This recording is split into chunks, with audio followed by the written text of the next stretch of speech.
Bonjour à tous, j'espère que vous allez bien. Bienvenue pour ce nouveau numéro du petit exo de colle, aujourd'hui numéro 94. Et pour ce numéro, je vous propose un exercice très classique d'algèbre linéaire. J'ai nommé l'inégalité triangulaire du rang sur les applications linéaires entre deux espaces vectoriels de dimension finie.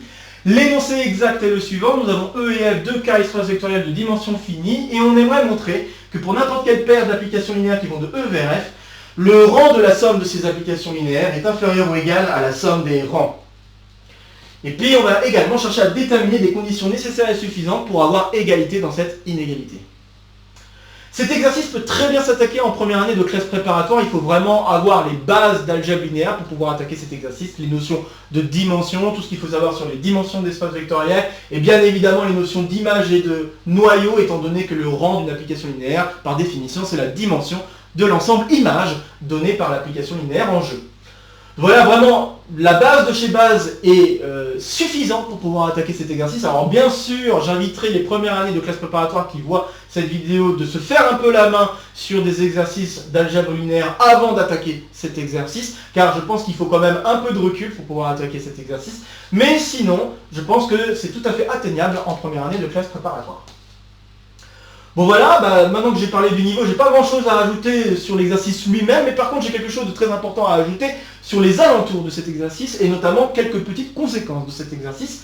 Et petites conséquences, bon, je pense quand même des conséquences assez importantes, c'est la question qu'on puisse introduire une métrique sur l'ensemble des applications linéaires qui vont de E vers F. En effet, une métrique, qu'est-ce que ça sous-entend? Ça sous-entend que je définis une distance. On a déjà vu la notion de distance dans un précédent exo de colle, notamment l'exo de colle concernant le théorème de Baire. Si ça vous intéresse, vous pourrez jeter un coup d'œil au lien en description. Là, ici, la distance que je peux introduire entre les applications linéaires serait la suivante. La distance entre U et V serait le rang de U moins V. Et pour vérifier que c'est une distance, je vous fais un rappel ici tout de suite de ce que ça veut dire avoir une distance, car la notion de distance n'est pas vraiment au programme de classe préparatoire, bien que on vous introduit quand même la notion de distance à travers la question de norme. Mais il faut savoir que la notion de distance peut exister sans la notion de norme. On va en parler d'ici quelques instants d'ailleurs. Mais donc ici, la distance entre U et V, c'est donc donné par cette chose-là. Et pour que ce soit vraiment une distance, alors bien sûr, il faut que les valeurs prises par cette distance soient des valeurs dans les réels positifs. Et donc là, comme le rang, c'est une donnée qui est un entier naturel, bon c'est clair que ça c'est positif ou nul, il n'y a pas de problème. Maintenant, il faut la séparabilité. Alors qu'est-ce que ça veut dire? Ça veut dire que la distance de UV est nulle, implique que U égale V. Et c'est même ainsi et seulement si on veut. Bien sûr, il y a un sens qui est évident. L'autre sens, si vous avez une application linéaire qui est de rang nul, qu'est-ce que ça veut dire? Ça veut dire que votre application linéaire, elle est nulle, puisque son image est nulle. Et donc, si l'image de l'application linéaire est nulle, vous pouvez vérifier très rapidement que l'application linéaire est nulle. Et donc, par conséquent, ici, je suis en train de dire que U moins V est nul, ce qui signifie donc que U égale V. Voilà, la séparabilité, ça se vérifie très vite. Ensuite, il faut vérifier la symétrie. C'est-à-dire que la distance de UV, c'est la même chose que la distance de VU. Et ça, c'est assez simple. Vous avez votre rang de UV, c'est la même chose que le rang de V moins U. D'accord? Je pense que c'est assez clair. Il suffit de multiplier par moins 1. Et multiplier par moins 1, ça ne change absolument rien à l'ensemble image. L'image de U moins V, c'est bien l'image de V moins U. En termes d'espace vectoriel, vous êtes juste en train de multiplier les vecteurs par moins 1. Donc vous gardez tous les vecteurs que vous aviez au départ. Il n'y a vraiment pas de difficulté. Donc très bien. Et puis, une dernière chose importante qui va donc découler de ce résultat, c'est l'inégalité triangulaire. Triangulaire, qui s'énonce ainsi. Vous avez trois applications linéaires qui vont de E vers F, UV et W. Et donc, vous aurez la distance de UV qui est inférieure ou égale à la distance de UW plus la distance de WV.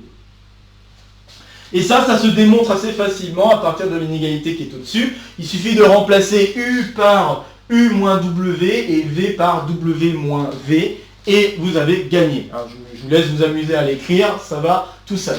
Et donc voilà, en plus du fait d'être à valeur positive, nous avons bien les trois propriétés nécessaires et suffisantes pour dire que cette chose est bien une distance sur l'ensemble des applications linéaires qui vont de E vers F. Et quand on a une métrique, on peut donc introduire la notion de topologie, et donc une topologie induite par une distance. Alors la topologie induite par une distance, il faut que je vous introduise donc la notion de boule ouverte, quels sont les ouverts donc, dans cet ensemble, et les ouverts, ça va être donné par les boules qui sont construites en disant, je prends un élément U dans LE de F, je prends un réel positif non nul, et je considère la boule centrée en U de rayon R, c'est-à-dire je considère tous les éléments V tels que la distance entre U et V est inférieure stricte à R. Ça m'introduit donc l'ensemble des ouverts que je veux considérer pour la topologie sur LE de F. Et ça sera donc la topologie induite par la métrique. Bien sûr, on peut introduire aussi la notion de boule fermée en autorisant une égalité avec le réel positif non nul qu'on aurait choisi. Mais voilà, ceci nous introduit une topologie. Alors bon, je ne vais pas faire un rappel sur ce qu'est la topologie. Je pense en avoir déjà parlé dans d'autres exercices. Et si je retrouve ces exercices, je les mettrai en référence en description. Mais voilà, je pense que c'est un truc assez joli à savoir qu'en effet, ça va nous introduire une métrique. Et j'aimerais aller un tout petit peu plus loin, puisque vous pourriez vous poser la question, est-ce que quand même on a une question de norme qu'on pourrait introduire avec le rang? Et bien la réponse est, en fait, ça dépend du corps. Car si vous prenez n'importe quel corps, en toute généralité, ça ne va pas marcher. Si vous voulez avoir une norme, donc là je sous-entends ici que la norme que vous voulez avoir, c'est la distance entre U et 0, d'accord? Donc la distance entre U et 0, ça va être juste le rang de U, ok? Donc si vous regardez d'un peu plus près les propriétés, ça vérifie quand même des propriétés de positivité. Vous avez la propriété ici aussi du fait que la norme est définie, donc définie positive. Okay. Vous avez, donc la symétrie ici ne sert pas à grand chose, mais par contre vous avez l'inégalité triangulaire, qui est en fait rien que l'inégalité qui est ici. Mais le seul problème pour que ce truc-là soit une norme, donc le seul problème pour que ce truc-là soit une norme, c'est l'homogénéité. Car en effet, en toute généralité, ce truc-là, c'est pas homogène.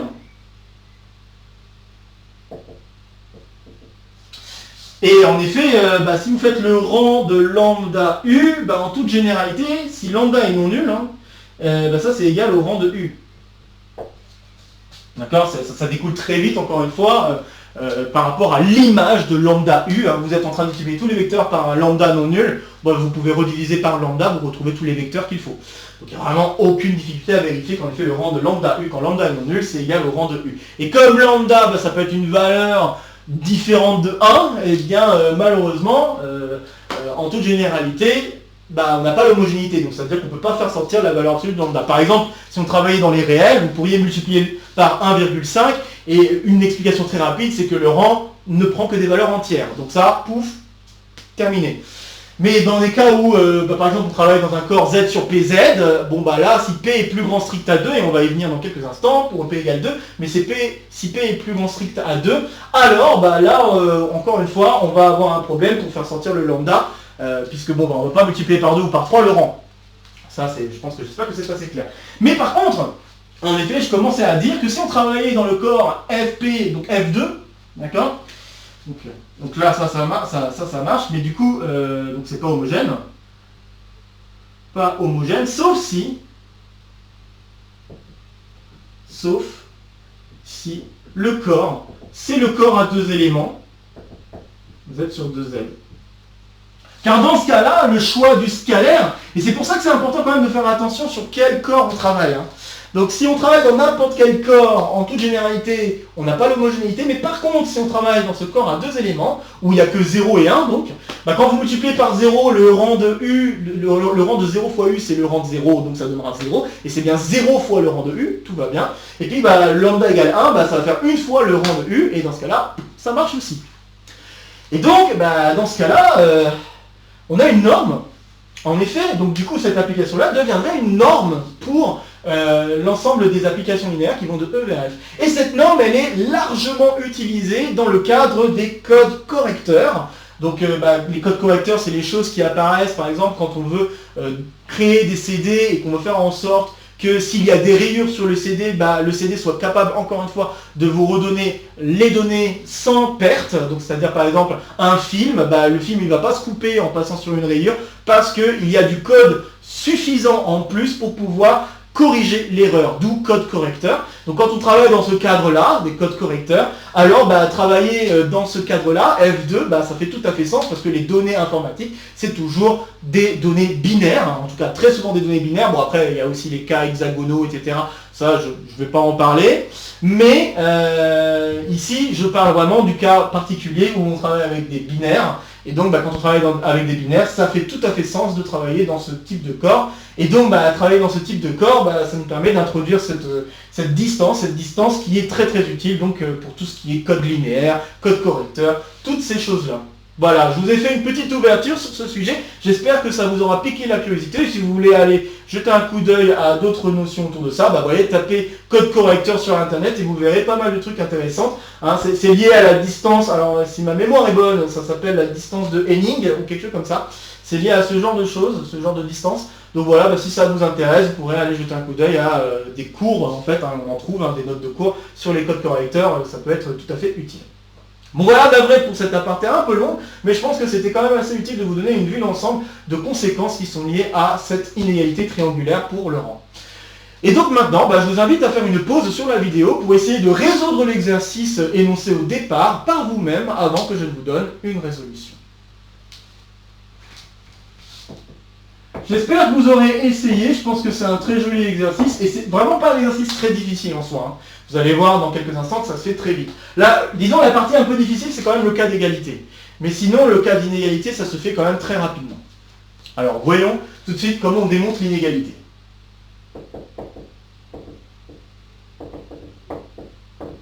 Pour démontrer l'inégalité, il faut jouer sur le fait que là, le rang de U plus V, c'est donc l'image, la dimension de l'image de U plus V. Ici, nous avons la dimension de l'image de U, et ici, nous avons la dimension de l'image de V. Si on traduit ça comme ça, alors on pourrait se dire, ok, on va essayer de montrer une certaine inclusion entre les espaces vectoriels qui sont en jeu, et notamment, ce qu'on peut démontrer, c'est que l'image de U plus V, c'est inclus dans l'image de U plus l'image de V.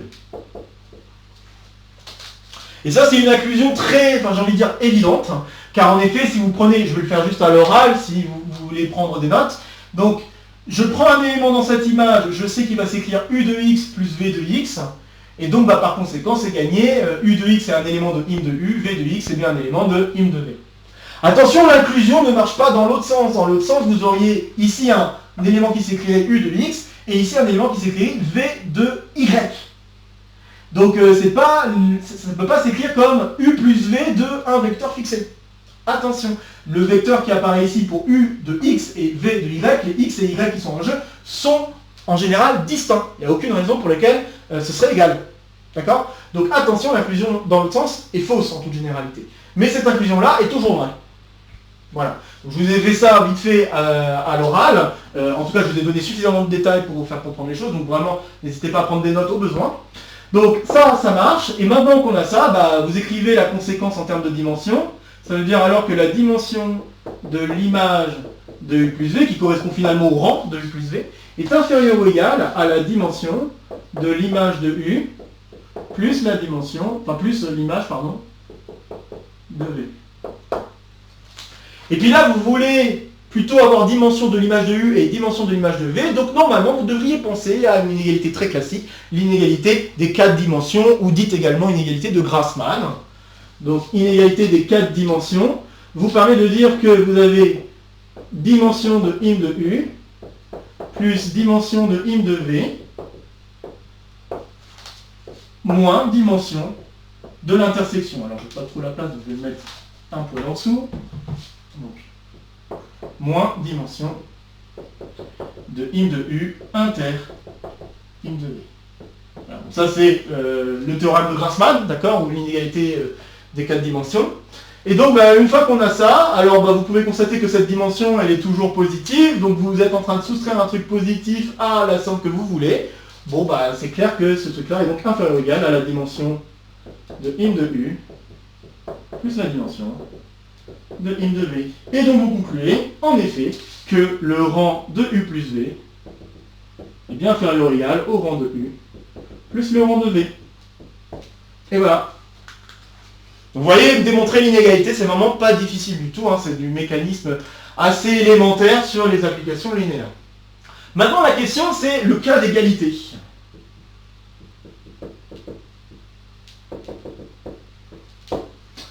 Alors, pour le cas d'égalité, il suffit de regarder le raisonnement qu'on a suivi et de se dire, bah ok, quels sont les endroits où on voudrait avoir égalité pour qu'à la fin, on a bien égalité ici. Quels sont les endroits où il faut impérativement avoir égalité? Alors, on se rendra compte qu'il faudrait avoir égalité ici, ce qui impliquera donc une égalité ici.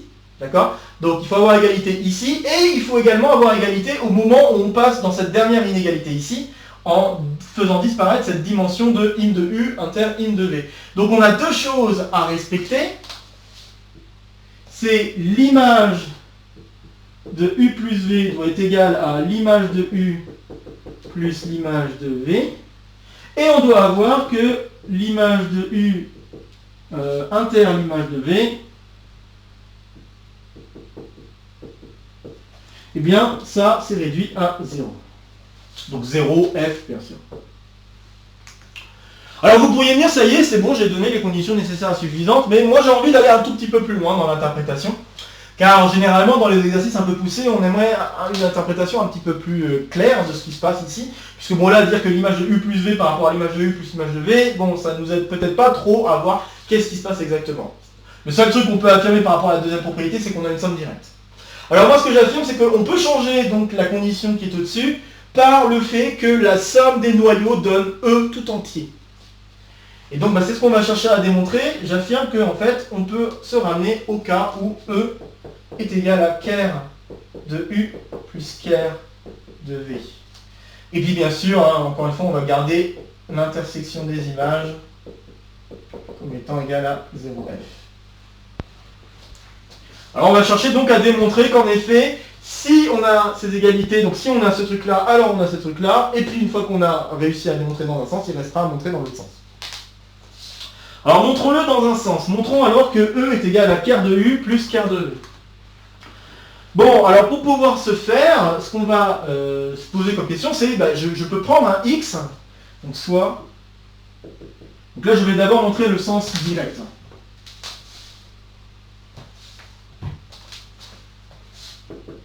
À cette équivalence. Donc j'imagine que j'ai ça, et je veux démontrer ça. Alors maintenant, je vais prendre un élément dans... Donc le seul truc qu'il faut faire, c'est montrer le E là. Donc je vais prendre un élément dans E, donc soit x dans E. Et je pense que c'est un très joli raisonnement qu'il faut avoir vu au moins une fois, parce que c'est quand même pas un raisonnement très évident à mettre en place. Donc je prends x dans E, et ce que je peux faire, c'est regarder u de x. U de x, je sais que ça va être dans l'image de u. Donc u de x est dans l'image de U. Mais s'il est dans l'image de U, par cette propriété-là, je peux affirmer qu'il est dans l'image de U plus V. Bon, c'est pas le seul moyen de dire ça, mais en tout cas, ce truc-là me permet directement de dire qu'on est dans l'image de U plus V.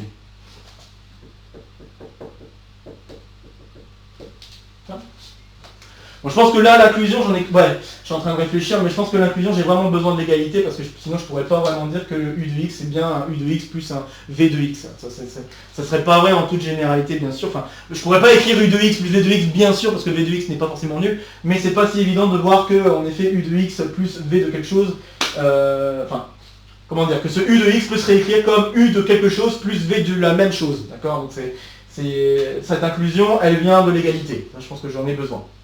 Donc très bien, et grâce à cette inclusion, je peux alors écrire, il existe un alpha dans E, tel que, je peux écrire que U de X, c'est la même chose que U de alpha plus V de alpha. Et ça veut bien dire que je suis dans im de U plus V. Si je modifie un tout petit peu l'égalité, je me rends compte que j'ai U de X moins alpha, qui doit être égal à V de alpha.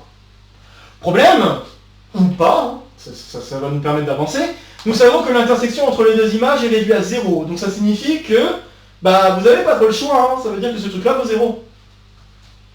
Donc ces deux trucs valent 0f, car on a l'intersection qui est réduite à 0.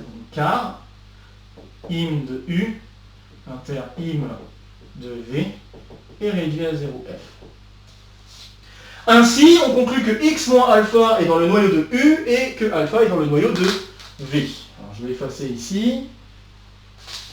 On a traité l'inégalité, ça c'est bon. Hop. Très bien. Donc, suis en train de dire, c'est qu'on a alors que x moins alpha est dans le quart de u, et alpha est dans le quart de v. Et x, bah, c'est clair qu'il s'écrit x moins alpha plus alpha. Et donc c'est gagné, je viens de montrer que x appartient bien à quart de u plus quart de v. Il était clair que l'inclusion dans l'autre sens était évidente, hein, donc on a e qui est inclus dans quart de u plus quart de v, mais l'inclusion dans l'autre sens était aussi évidente. Enfin, c'est pas aussi, c'est plutôt était évidente. Et donc bah, ça implique qu'on a égalité. Donc e égale quart de u plus quart de v. Et voilà, ça c'est gagné. Bien. Maintenant, on va montrer le sens réciproque de l'inégalité, enfin de ce que j'ai écrit ici comme condition nécessaire et suffisante. Donc le sens réciproque. Pour le sens réciproque, le but du jeu, ça va être essentiellement de montrer qu'on a cette égalité, bien sûr, encore une fois, parce que l'autre, bah, elle ne bouge pas. Hein. L'autre propriété ne bouge pas. Très bien. Alors je prends un x dans E, hein, je pense que je vais partir comme ça. Soit x dans E. Je sais que ce x, alors je réfléchis juste 2 secondes pour ne pas faire de bêtises. Ok. Ce que je vais faire, c'est que je vais regarder u de x. Parce que là, attention, il y a quand même une petite subtilité sur le raisonnement. On pourrait être tenté de dire, oui, x s'écrit directement comme somme d'un élément de noyau plus somme d'un autre élément de noyau. Hein, on pourrait être très tenté de faire ça. Mais en fait, c'est pas tout à fait la bonne façon de démarrer. La bonne façon de démarrer, c'est plutôt de dire, je vais tenter de montrer que im de u est inclus dans im de u plus v. Puis ensuite que im de v est inclus dans im de u plus v. Et ça va me permettre de conclure qu'en effet, on a égalité. Puisqu'il y avait une inclusion qui était évidente, celle qu'on a faite dans la preuve de l'inégalité triangulaire. Donc très bien, alors j'ai x dans E, très bien. Et alors maintenant avec ce x dans E, je peux écrire qu'on a u de x.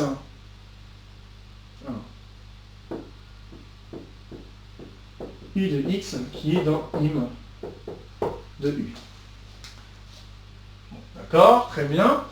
Alors si je m'attarde à un élément qui est dans le noyau de u, il faut juste que je fasse un peu attention. Là, c'est ça. Donc, je vais utiliser maintenant la décomposition de x. Donc, je vais l'utiliser maintenant, mais vous allez voir que ça va m'amener à une nouvelle écriture. Donc, or, x peut s'écrire a plus b avec a dans quart de u et b dans quart de v. Ainsi, je peux écrire que u de x, bah, c'est la même chose que u de a plus b. Mais u de a, ça fait 0, donc ça va me donner juste u de b.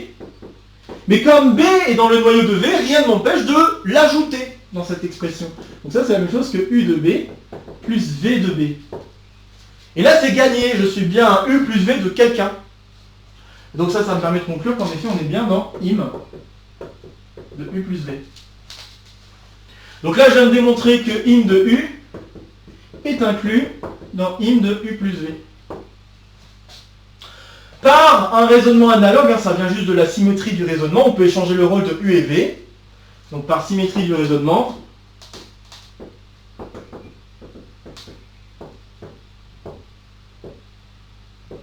on a im de v qui est inclus dans im de u plus v. Et donc on conclut. On a réussi à montrer que im de u est inclus dans im de u plus v, on a réussi à montrer que im de v est inclus dans im de u plus v, donc on conclut que on a l'inclusion dans l'autre sens. Et donc c'est gagné. Ainsi, im de u plus v. Et donc égal parce qu'on avait déjà l'inclusion, im de u plus v est inclus dans cette somme. Là on a réussi à montrer l'inclusion dans l'autre sens. Et en plus on peut préciser que la somme est directe puisque l'intersection entre im de u et im de v est nulle. Voilà. Alors vous pourrez constater que dans ce sens-là, j'ai pas vraiment eu besoin de l'intersection réduite à 0. Dans le sens direct, j'en avais besoin, mais dans le sens indirect, j'en ai pas eu besoin. C'est quand même intéressant à constater.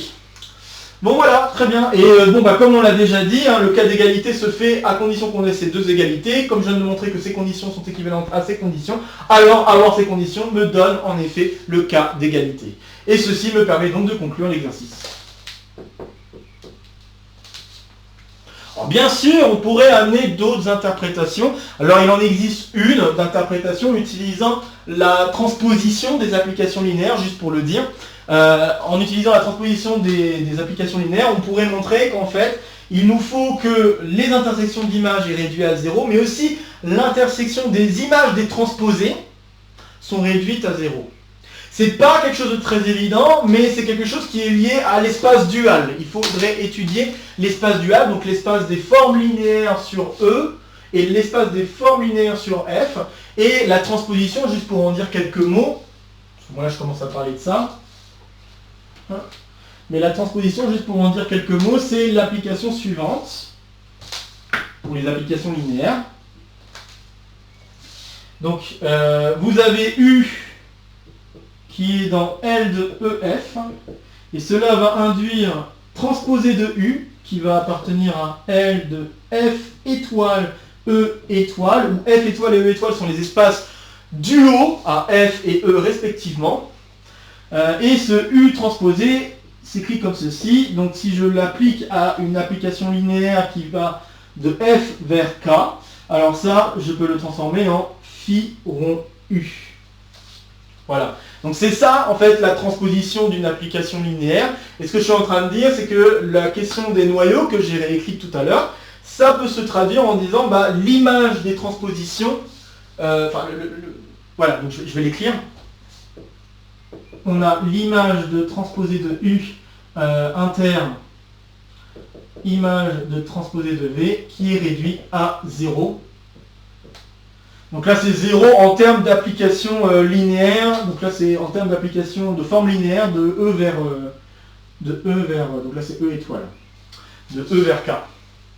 Et on a l'image de U interne, image de V, égale 0F. Voilà, donc on pourrait montrer que on a le cas d'égalité dans l'inégalité triangulaire si et seulement si on a ces conditions-là. C'est pas évident, hein, parce que là il faut manipuler les formes, ça demande un peu de boulot, hein. Je dis pas que c'est très difficile, mais ça demande un petit peu de boulot. Il faudrait passer un petit peu de temps sur la compréhension de cette transposition, de cette opération de transposition, et essayer de se rendre compte qu'est-ce qui se passe sur le noyau. Et la question, les choses qui vont se passer sur le noyau, c'est notamment lié à des questions d'orthogonalité duale, hein, qu'on a déjà vu lors du précédent numéro du petit exo de colle.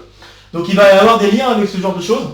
D'ailleurs, au passage, je me permets de m'amuser à vous dire que, en effet, la transposition est liée en effet à la transposition des matrices. Hein. Je pense que vous devriez le sentir venir, c'est pour ça que ça porte le même nom. Donc si vous vous amusiez à prendre une certaine base B sur laquelle vous voulez traduire votre application U, une base B et une base C, bien sûr il faut deux bases, une base pour E, une base pour F. Donc si vous avez vos bases B et C dans l'espace E et F respectivement, vous traduisez en matrice cette application linéaire, et bien la matrice que vous allez obtenir en regardant les bases du haut, donc C étoile et E et B étoile, pour regarder la matrice donnée par cette application ici, et bien vous allez retrouver la transposée de la matrice de départ. Voilà. Donc il y a vraiment une traduction en termes d'application linéaire, ça peut être intéressant aussi d'y jeter un coup d'œil si vous ne le connaissiez pas avant. Et donc voilà, donc on pourrait aller un peu plus loin pour avoir ce genre de conditions intéressantes, mais bon, je pense que ce que j'ai dit là, c'est largement suffisant. Je vais ajouter un dernier truc, un petit bonus, car peut-être certains d'entre vous ont déjà vu une deuxième partie à ces inégalités triangulaires. Et je dis ces inégalités triangulaires car en effet on peut faire une autre inégalité triangulaire qui découle de l'inégalité triangulaire qu'on vient de faire. On peut montrer que la valeur absolue du rang de U moins le rang de V est inférieur ou égal au rang de U plus V. Et en fait, pour démontrer ce truc-là, c'est exactement comme vous le feriez pour démontrer l'inégalité triangulaire, les deux inégalités triangulaires. Vous avez montré l'inégalité triangulaire importante, et pour avoir l'autre sens de l'inégalité triangulaire, il suffit d'appliquer l'inégalité triangulaire d'une certaine manière. Alors là, ici, c'est exactement la même chose. Si je commence avec rang de U, le rang de U, c'est la même chose que le rang de U plus V moins V. Et ça, je sais que c'est donc inférieur ou égal au rang de U plus V, plus le rang de moins V, mais le rang de moins V, c'est le rang de V. Et donc, en changeant un petit peu l'inégalité que je viens d'écrire, j'ai donc le rang de U moins le rang de V, qui est inférieur au rang de U plus V. Et donc bah, vous trouvez l'autre inégalité, hein, donc vous pouvez aussi montrer que le rang de V moins le rang de U est inférieur ou égal au rang de U plus V. Donc là, qu'est-ce que je viens de démontrer? Je viens de démontrer que le rang de U plus V, il est plus grand qu'un nombre et que son opposé, donc ça veut dire qu'il est plus grand que la valeur absolue. Et voilà, c'est terminé. Et c'est exactement le même type de raisonnement que vous voyez pour les inégalités triangulaires sur R avec la valeur absolue, ou pour les inégalités triangulaires pour les autres normes, hein, les autres types de normes.